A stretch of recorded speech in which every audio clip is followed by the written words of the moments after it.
Police officers are no longer garbed with the aura of invincibility. 2 officers are now facing charges 5 months after they shot and killed a man who called for help during a mental health crisis. That's sad. They should be with their families right now. On a day many are spending with their families, some people stop by a memorial to remember the 5 people killed in Colorado Springs this week.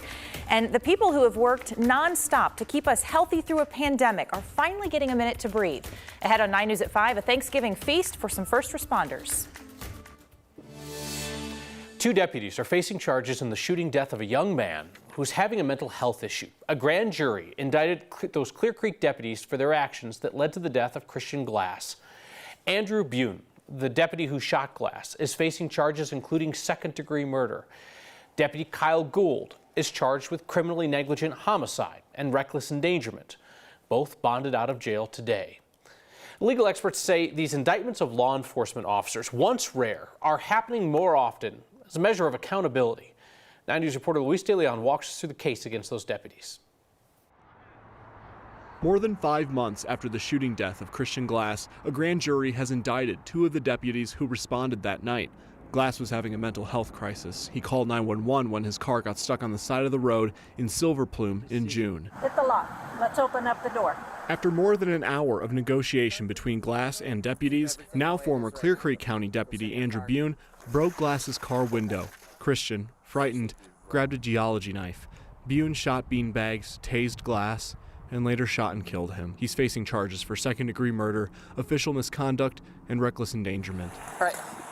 Safety statement. That's all I want. Former Deputy Kyle Gould, heard here interviewing Bune after the shooting happened, is charged with criminally negligent homicide and reckless endangerment. We're still working to learn more about the role Gould played in the shooting. It is not a legal stretch by any imagination. Ed Obayashi, the lead trainer for use of force in California, is not surprised by the indictment. Officers these days are trained to de-escalate, not just de-escalate, but to reasonably believe that the subject whom they are confronting poses a grave immediate risk of bodily injury or death to the officers or others. That simply was not the case here. And 9 News legal expert Scott Robinson says charges like this are historically rare. There's no doubt that the George Floyd incident has caused district attorneys across the country to recognize that when a police officer commits a crime, they had better charge that individual, no matter the fact that they have a badge or not.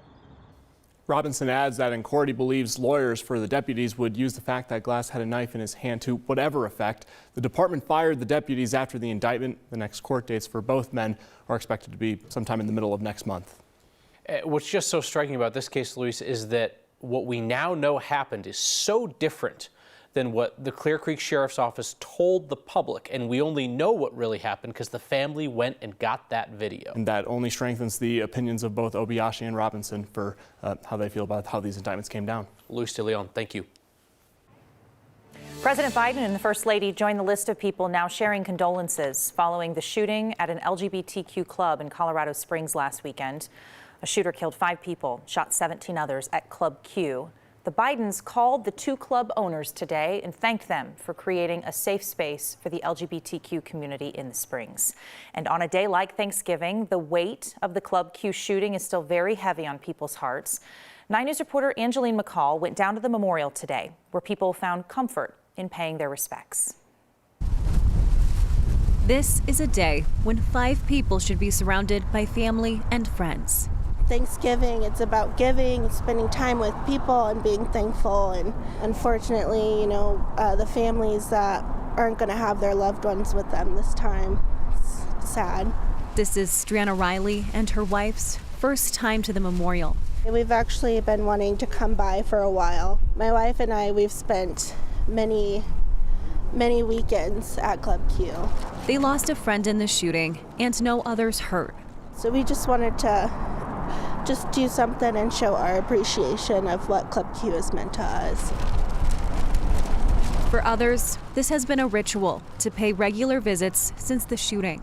We figured as family, community, we'd come down and spend a little bit of our Thanksgiving with them. Carrie Vicentin knows it's important to bring her son here. And that's what's important. And that's what's important, teaching your children no hate. For all that visit, it's a moment in their own grieving process. You know, as I was driving down here, I just feel so much for the families of those that were lost, because this Thanksgiving is not going to be the same and won't ever be the same. With 5 lives gone in a hateful moment, those here today are thankful to find support and an outpouring of love. I think we sometimes forget that it is the little things, you know, waking up, to be grateful just for waking up. Food, shelter, water, and supportive family and friends, and I see a lot of that here in today's memorial. People who call Colorado Springs home say that it's been touching to watch the memorial continue to grow day after day, especially on a holiday like Thanksgiving. In Colorado Springs, I'm Angela McCall. This Thanksgiving, Club Q is still trying to create a safe space for the LGBTQ community. So Club Q typically hosted a Friendsgiving meal in partnership with the United Court of Pikes Peak Empire. It's one of the oldest LGBTQ organizations in southern Colorado. This year, following the shooting, that event is still happening. It's moving to the Pikes Peak Metropolitan Community Church. It'll double as a place where the community can come and find comfort and not be alone in grief. We may never know the full extent of RSV cases in Colorado because the state is not required to report some data. RSV-related pediatric deaths are not a required nationally notifiable disease. Flu-related pediatric deaths are, though. CDPHE says states can take different approaches to how they report the disease. Colorado's Board of Health holds meetings to determine if and when new conditions should be added.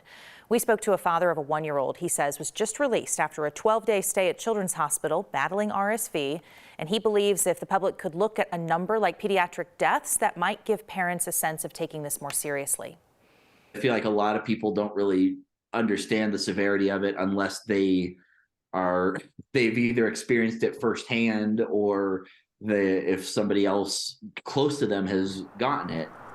This week, the state epidemiologist says the positivity rate for RSV is approaching 25% with no sign of slowing down. But the associate medical director of Children's Hospital Colorado said he believes the state has probably peaked in terms of RSV numbers. In between the 911 calls and responding to medical emergencies today, Denver paramedics found a few moments to sit, relax, enjoy their Thanksgiving. For them, that's a big deal because they've been so busy. We talked about the increasing pressures on our EMS folks. Today, they shared how they're handling it. Here's Anusha Roy. Today's feast We're in our day room at the garage. has been a week in the making. Me and my mom spearhead, and then because I roped her into doing it. Vernita Lewis is ready for 150 people, trickling through as emergency calls allow. Thanksgiving is the everybody holiday.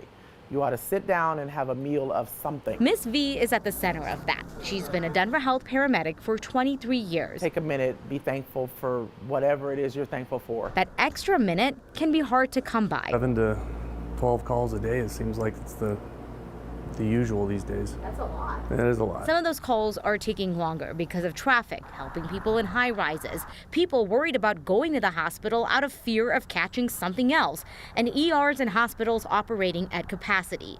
So calls that used to take 45 minutes can take as long as an hour. Now multiply that by a department barreling towards responding to 125,000 calls this year. There'll be times we'll be dropping off at a hospital and, dispatch will call and ask if we can turn and catch another call, and you try and get to as many people and patients as you can. The call load has gotten sometimes so busy that you might not have that time during your shift to sort of sit down and decompress. We don't often get to sit and have an actual hot meal, or for that matter, sit and eat. But instead of focusing on how overwhelming it can be, these paramedics are focused on how they're handling it. Handle the stress and not let the stress handle you. Using their downtime to celebrate their friends. One of the reasons that I came in today. Showing their gratitude to those who've trusted them. I have the privilege of being invited into people's lives. And giving thanks for a minute to be with family. Got our health and strength and a job and family either here or at home. In Denver, I'm Anusha Roy. We're thankful for them. They're thankful for each other. One of the paramedics said over the last 25 years, the number of ambulances, rigs they have has more than doubled, and it's still challenging to keep pace with the number of calls. And they're not alone. Other emergency departments like fire, they're also working to keep up with the growing city, and they're trying to better position themselves in some of the fastest growing areas so they can respond as quickly as possible. There are folks across Denver today trying to make sure that everybody gets a sense of family this Thanksgiving. At the very least, a kind welcome and a warm meal. And then there are the runners. I do not understand the runners, but I admire the runners, on this day most of all.